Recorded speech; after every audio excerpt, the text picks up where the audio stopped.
হঠাৎ আহিয়ান থেমে গিয়ে রিহানকে বলল, তুই ওদের নিয়ে এগিয়ে যা, আমি আসছি। রিহান শশব্যস্ত কণ্ঠে বলল, আহিয়ান, এটা আমাদের শহর না। এত রাতে তুই একা কোথায় যাচ্ছিস?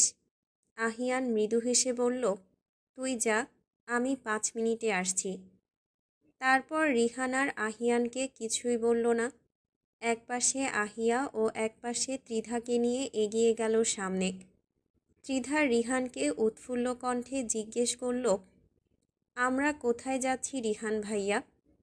রিহান আহিয়ার দিকে এক নজর তাকিয়ে মুচকি হেসে বলল, স্বপ্নের দেশে।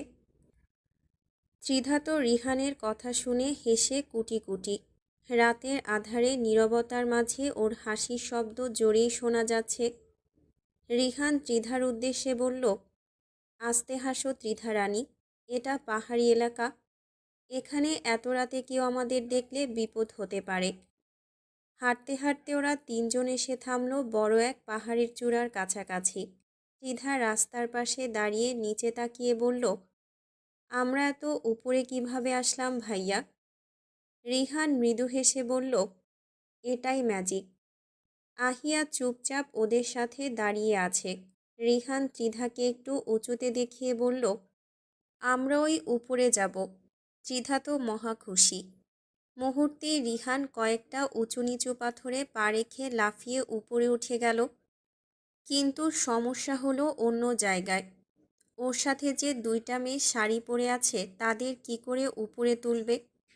রিহান কিছু একটা ভেবে উপর থেকে হাত বাড়ালো নিচে আহিয়ার দিকে। আকস্মিক ঘটনায় আহিয়া বুঝতে পারছে না কি করবে। সে নিচের দিকে চেয়ে চুপ করে দাঁড়িয়ে রইল। কি হলো আপু, তুমি কি আমাদের সাথে উপরে যেতে চাও না? হঠাৎ ত্রিধার কণ্ঠে আহিয়া ভয় পেয়ে গেল।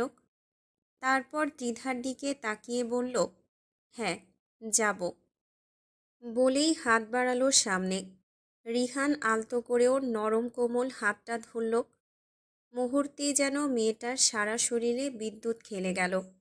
রিহান কোমল কণ্ঠে বলল, শক্ত করে ধরো। আহিয়া তাই করল। তারপর রিহানের হাত ধরে উপরে উঠে এলো।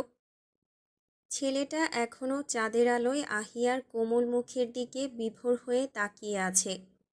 এদিকে আমাদের ত্রিধারানী নিচ থেকে কাবাব মেয়ে হাড্ডি হয়ে উত্তেজিত কণ্ঠে বলছে, আরে কই গেলে তোমরা?